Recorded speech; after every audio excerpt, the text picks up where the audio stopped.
Hello students. बरं, last लेक्चरपर्यंत आपण काय बघितलं तर विस्कॉसिटी बघितलं तर काय बघितलं तर विस्कॉसिटी बघितलं तर बरोबर.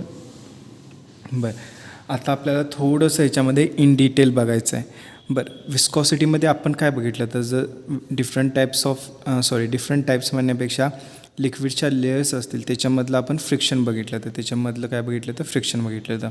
बट आपण फक्त बघताना लिक्विड लेयर्सचं फ्रिक्शन बघितलं तर सपोज ह्याच्यामध्ये जर एखादा सॉलिड सबस्टन्स आला तर ह्या ज्या लेयर्स आहेत ह्याच्यामध्ये आणि ह्या सॉलिड सरफेसमध्ये किती फ्रिक्शन असणार ते बघायचं आहे आज आपल्याला. आणि ते आपल्याला स्ट्रोक्स थेरमनं भेटतं. कोणत्या कोणत्या थेरमनं भेटतं? स्टोक्स थेरमनं. तर स्टोक्स थेरम ॲक्च्युली काय देतो आपल्याला? फ्रिक्शन बिटवीन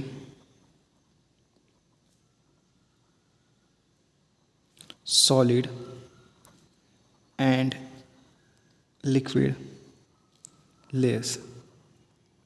लिक्विड ऑर मी असं म्हणू शकतो फ्लुइड. फ्लुइड म्हणणार. समजलं काय प्रॉब्लेम ह्याच्यात? बरं, ह्याला आपण विस्कस फोर्स म्हणतो. या फ्रिक्शन कुठला फोर्स असतो? हा विस्कस. कोणता फोर्स असतो? विस्कस फोर्स असतो. समजलं? बरं, हा विस्कस फोर्स कशावर डिपेंड करतो बघा. हा विस्कस करतो शेप अँड साईज. कशावर डिपेंड करतो? Shape and size of object or solid material. Second, कशावर डिपेंड? Speed of object. कशावर? Speed of object. थर्ड, कशावर? Viscosity of fluid. कशावर? Viscosity of fluid. त्याला आपण ईटा म्हणतो. काय म्हणतो? ईटा. बरं, आता एक सांगतो इकडं. फर्स्ट बघा, shape and size of object. तर डिफरंट ऑब्जेक्ट असतील तर त्याला डिफरंट काय असणार आहे? फॉर्म्युला असणार आहे. ओके, सपोज स्क्वेअर असला त्याच्यासाठी असं, क्युबिकल असला त्याच्यासाठी वेगळं, स्पेरिकल असला त्याच्यासाठी वेगळं, कोनिकल असला त्याच्यासाठी वेगळं. तर अशा वेगवेगळ्या ऑब्जेक्ट्सला वेगवेगळा फॉर्म्युला असणार आहे. बट आपल्या सिलेबसमध्ये आपल्याला कोणतं आहे? Only spherical objects. आपण फक्त स्पेरिकल ऑब्जेक्टचं बघणार आहे. देन फॉर स्पेरिकल ऑब्जेक्ट्स कशावर डिपेंड करतं हे बघूया आपण. For spherical objects it is directly proportional to radius. कशावर आहे? Radius of sphere. Okay. Second, speed of sphere. आणि थर्ड, कोएफिशियंट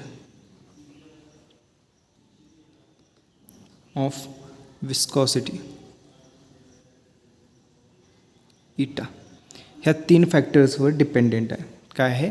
3 फॅक्टर्सवर डिपेंडेंट आहे. म्हणजे हे डायरेक्टली प्रोपोर्शनल आहे. तर viscous force F of V म्हणू मी ह्याला. Okay, is directly proportional to R. बरोबर. Radius F of V is directly proportional to speed म्हणजे वेलॉसिटी ऑफ द ऑब्जेक्ट. बरोबर. त्याच्यानंतर कशाला आहे? Coefficient of viscosity F of V is directly proportional to eta. बरोबर. तर मी हेच असं लिहू शकतो, F of V is equal to K times of R. बरोबर. K types of R V ईटा. बरोबर. आर व्ही ईटा. समजला? बरं, आता हे केची व्हॅल्यू काय आहे? 6π. वेअर के इज कॉन्स्टंट आणि ह्याची व्हॅल्यू किती आहे? 6π. किती आहे? 6π.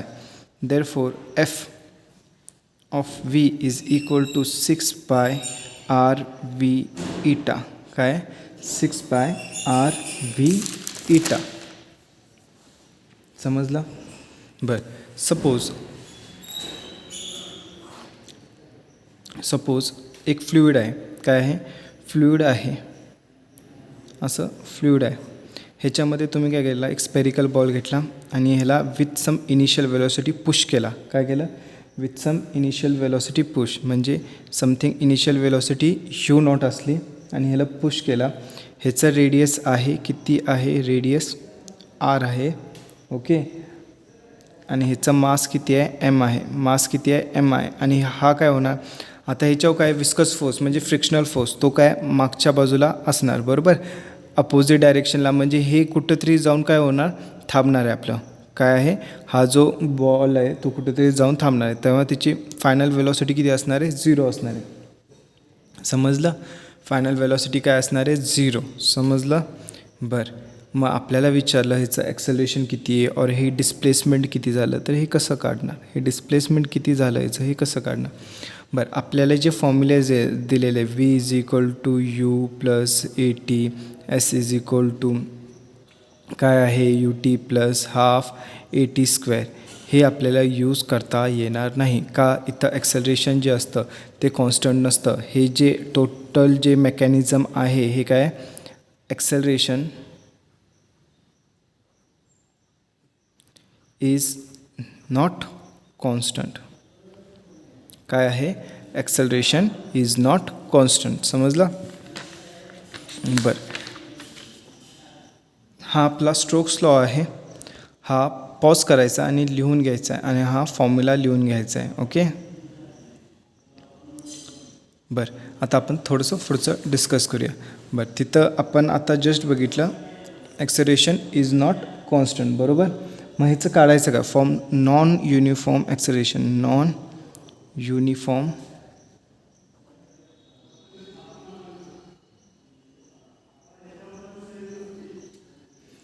युनिफॉर्म ॲक्सेलरेशन आपण काय करतो, A is equal to D V by D T. काय, A is equal to D V by D T, that is rate of change of velocity per unit time. बरं, मी ह्याला असं लिहू शकतो, D V by D T into D S by D S, that is displacement. हे काय, small displacement. हे दोघं कट होऊ शकतात म्हणजे 1 येतं, म्हणजे आहे तसंच राहतं. ह्या दोघांना मी कट करू शकतो ना, ह्याचं थोडंसं मी मॉडिफिकेशन करतो.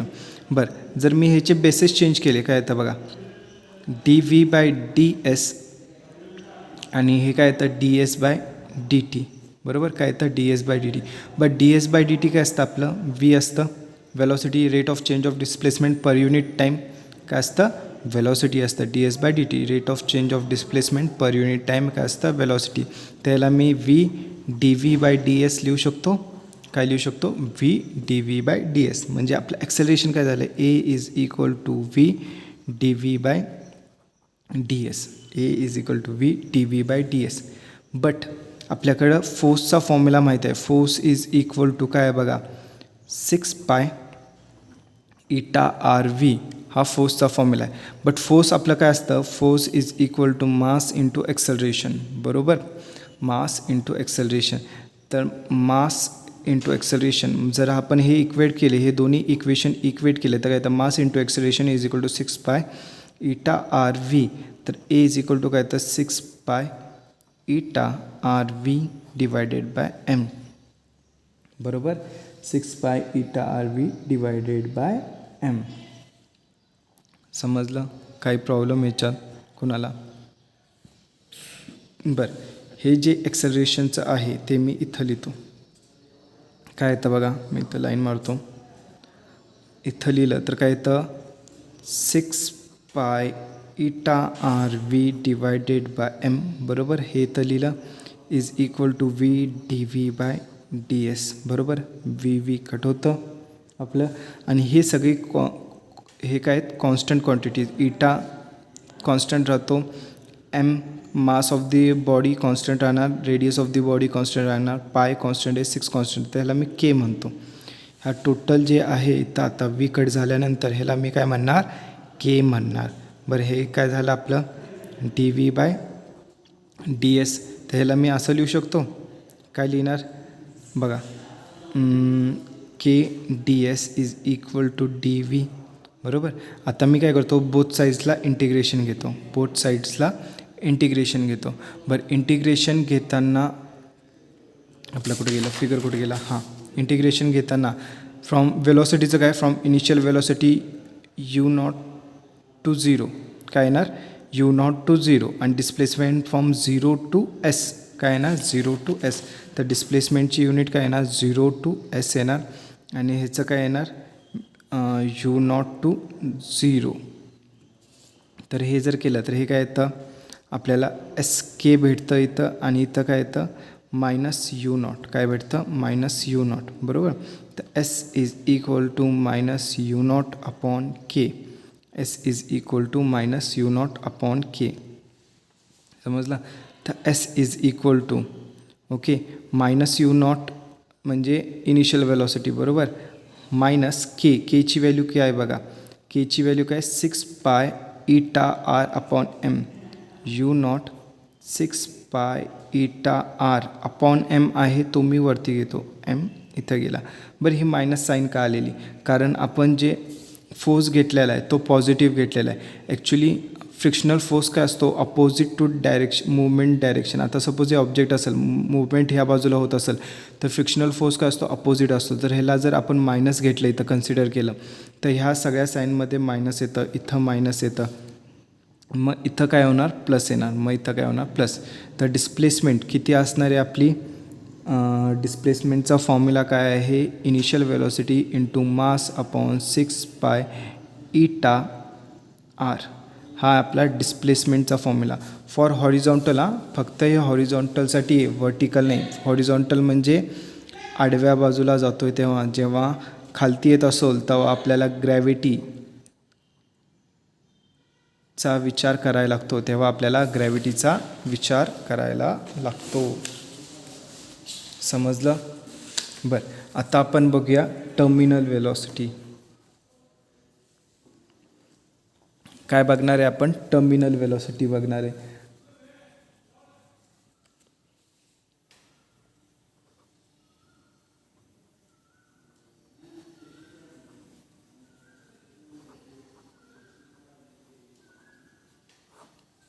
बट टर्मिनल वेलॉसिटी काय आहे बघूया.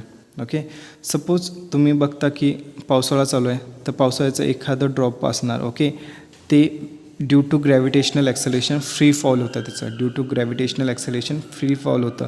बरं ग्रॅव्हिटेशनल ॲक्सेलरेशन जीची व्हॅल्यू आपण 10 घेऊया. काय घेऊया 10 मीटर पर सेकंड स्क्वेअर.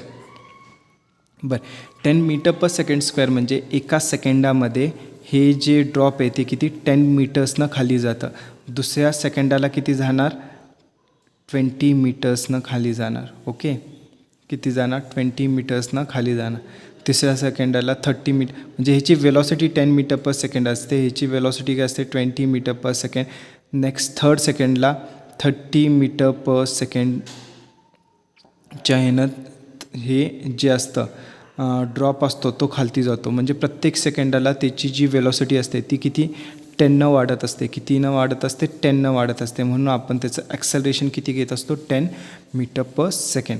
बरं पण जर तुम्ही बघितला आत्ता सपोज आकाशातून जर पडत असला एखादा ड्रॉप पडत असला तो कितीतरी हाईटवर असतो बरोबर आणि त्या हाईटवर यायला कमीत कमी 10 ते 15 सेकंड लागतात. किती 10 ते 15 सेकंड.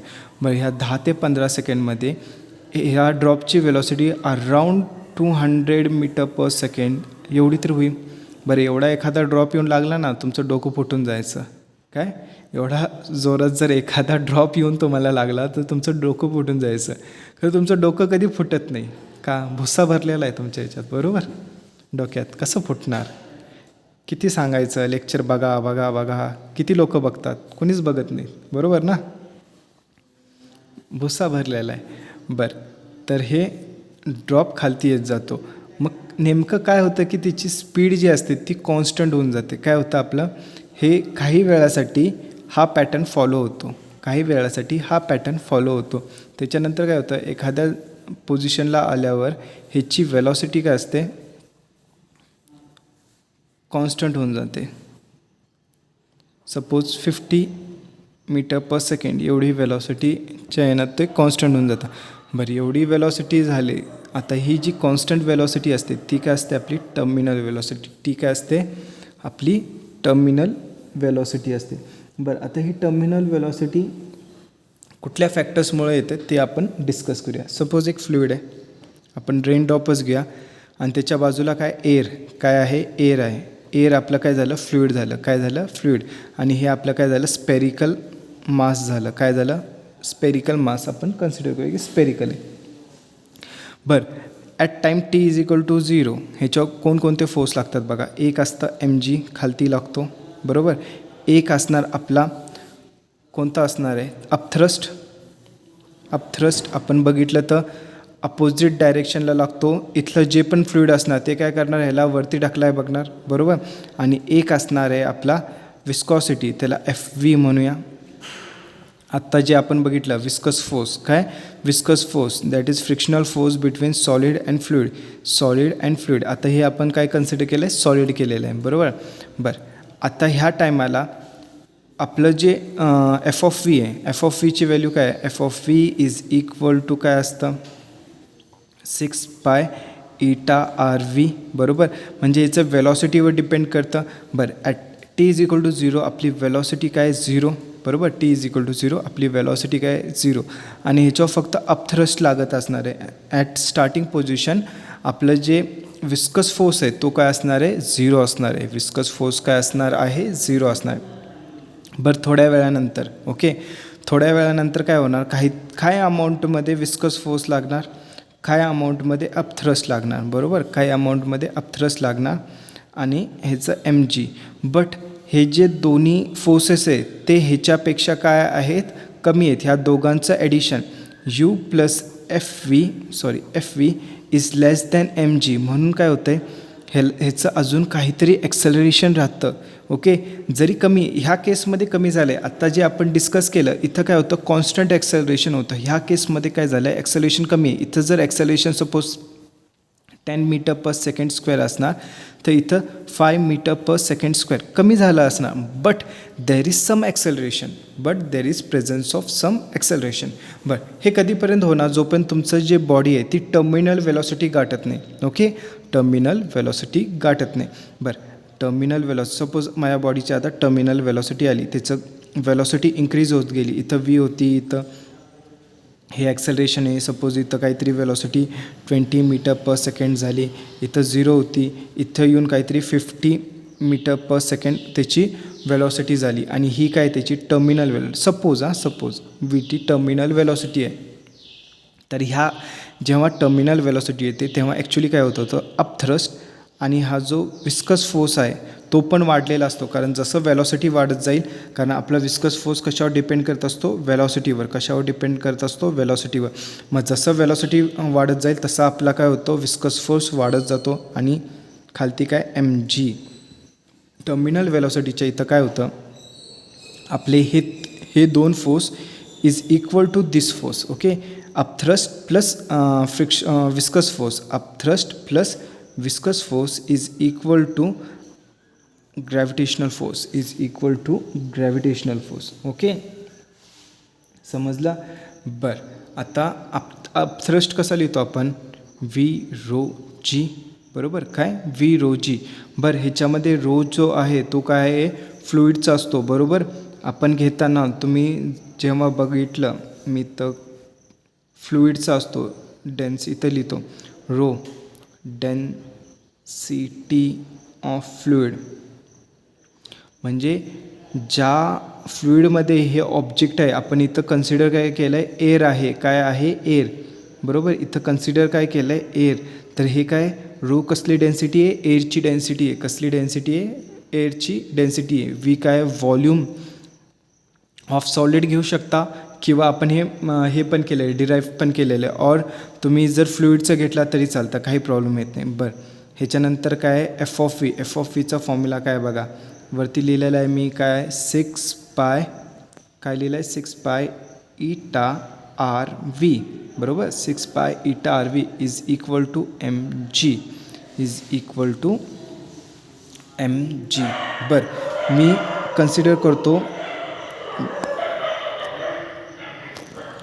कन्सिडर करतो ह्या बॉलची जी डेन्सिटी आहे ते काय मी घेतो, सिग्मा घेतो. काय घेतो, सिग्मा. ह्याला आपण काय म्हणतो, सिग्मा. कारण इथं एक डेन्सिटी असणार एअरची, ह्याच्या आजूबाजूच्या एअरची. इथं जे एअर असणार आहे त्याची एक डेन्सिटी असणार आहे, त्याला मी काय म्हटलं आहे रो म्हटलेलं आहे, त्याला काय म्हटलेलं आहे रो, डेन्सिटी ऑफ फ्लुइड. आणि सिग्मा, मी सिग्मा काय घेतो आहे, डेन्सिटी ऑफ स्पियर, काय घेतो आहे, डेन्सिटी ऑफ स्पियर.